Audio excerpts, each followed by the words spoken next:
आज जंगल में कुछ अलग ही हलचल मची हुई है। चारों तरफ शंख के गूंजने की आवाज सुनाई दे रही है।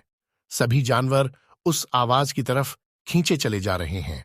सबने देखा कि एक बंदर कहीं से एक भोंपू ले आया है और उछल उछल कर पूरे जंगल में बजाता फिर रहा है। बच्चे तो निहायत ही खुश हैं, उछल कूद रहे हैं, एकदम से मस्त हैं भोंपू की आवाज सुनकर। सब यह जानने को उत्सुक हैं कि आखिर यह भोंपू इसे मिला कहां से। बंदर तो भोंपू बजाने में मस्त है, उसे इनके उत्सुकता की कहां सुध है। आखिर में एक दूसरे बंदर ने उसके पास जाकर पूछ ही लिया कि बंदर भाई, हम सब जानना चाहते हैं कि आपको यह भोंपू कहां से मिला। अच्छा, तो तुम सब यह जानना चाहते हो कि मुझे भोंपू कहां से मिला? बंदर ने ऊंची आवाज में पूछा तो सारे जानवरों ने चिल्लाकर हां कहा। बंदर ने कहा, यह एक लंबी कहानी है, सब लोग गौर से सुनो। मैं गांव के पास एक पेड़ पर बैठा था। मेरे बाल बड़े बड़े हो गए थे तो गर्मी से परेशान था। गर्मी से तंग आकर मैं चिल्ला उठा कि कहीं कोई नाई मिल जाए तो बाल कटवा लूं। संयोग से पेड़ के नीचे से एक नाई गुजर रहा था। उसने मेरी यह बात सुन ली। मुझे पुकारते हुए बोला, तुम्हें बाल कटवाने हो तो नीचे आ जाओ, मैं नाई हूं। मैं जल्दी जल्दी नीचे उतरा और बाल कटवाने लगा। जब बाल कट गए तो मैंने देखा कि नाई मेरे बाल लेकर जा रहा है, तो मैंने उसकी कैंची ले ली। तो नाई ने पूछा कि तूने मेरी कैंची क्यों ले ली? तो मैंने उसे जवाब दिया, मेरा बाल तूने लिया, तेरी कैंची मैंने ली। नाई बोला, जाओ, बंदर के मुंह कौन लागे। मैं कैंची लेकर आगे बढ़ा। कुछ दूर ही गया था कि क्या देखता हूं, एक भेड़िहार हर अपने भेड़ों के बाल हंसिया से काट रहा है। मैंने उससे पूछा, तुम हंसिया से बोल क्यों काट रहे हो? उसने जवाब दिया कि उसके पास कैंची नहीं है। मैंने उसे कैंची दे दी और उसका कंबल ले जाने लगा। उसने मुझसे सवाल किया कि मेरा कंबल क्यों ले जा रहे हो?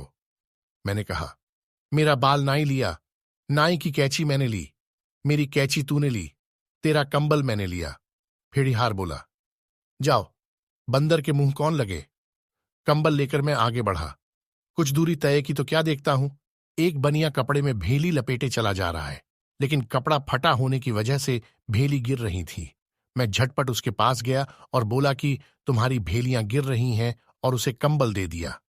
उसकी कुछ भेली ले जाने लगा तो उसने पूछा, मेरी भेलियां क्यों ले जा रहे हो? मैंने जवाब दिया, मेरा बाल नाई लिया, नाई की कैंची मैंने ली, मेरी कैंची भेड़िहार लिया, भेड़िहार का कंबल मैंने लिया, मेरा कंबल तूने लिया, तेरी भेली मैंने ली।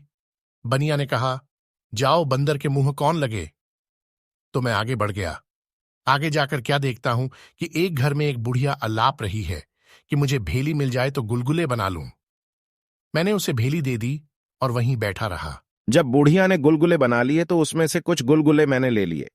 तो उसने सवाल किया कि तूने मेरे गुलगुले क्यों ले लिए? मैंने कहा, मेरा बाल नाई लिया, नाई की कैंची मैंने ली, मेरी कैंची भेड़िहार ने लिया, भेड़िहार का कंबल मैंने लिया, मेरा कंबल बनिया ने लिया, बनिया की भेली मैंने ली, मेरी भेली तूने ली, तेरा गुलगुला मैंने लिया।